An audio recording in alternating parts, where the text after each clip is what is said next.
یہ کہانی ہے حضرت یوسف علیہ السلام کے بچپن کی۔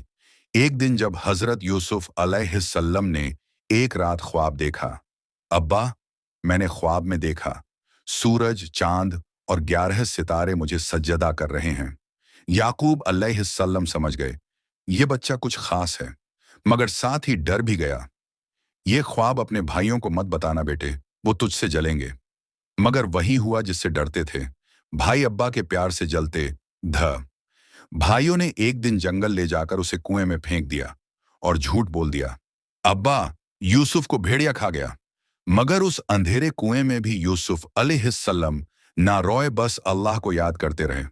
کچھ ہی دیر بعد ایک قافلہ آیا اور اسے باہر نکالا۔ مصر لے جا کر غلام بنا کر بیچ دیا گیا۔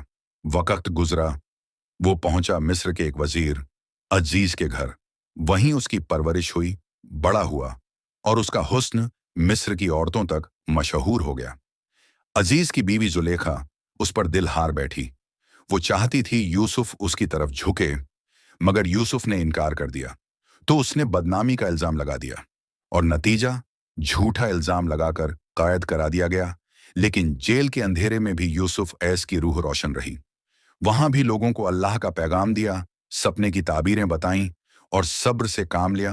برسوں بعد جب بادشاہ کو عجیب خواب آیا، یوسف ہی وہ تھا جس نے اس کی تعبیر صحیح بتائی، اور وہی یوسف جو کبھی کنویں میں گرایا گیا تھا اب مصر کا وزیر بنا بیٹھا، اور پھر وہی بھائی جو اسے بیچ چکے تھے اب مصر کے دربار میں اس سے بھیک مانگتے ہوئے کھڑے تھے۔ مگر یوسف نے بدلہ نہیں لیا، بس اتنا کہا، آج تم پر کوئی الزام نہیں، اللہ تمہیں معاف کرے جیسے اس نے مجھے اونچا کیا۔ انہوں نے سب کو معاف کر دیا اور والد حضرت یعقوب کو مصر بلایا۔ اسی وقت ان کا پرانا خواب سچ ہوا۔ سورج، باپ، چاند، ماں اور 11 ستارے، بھائی، سب ان کے سامنے جھک گئے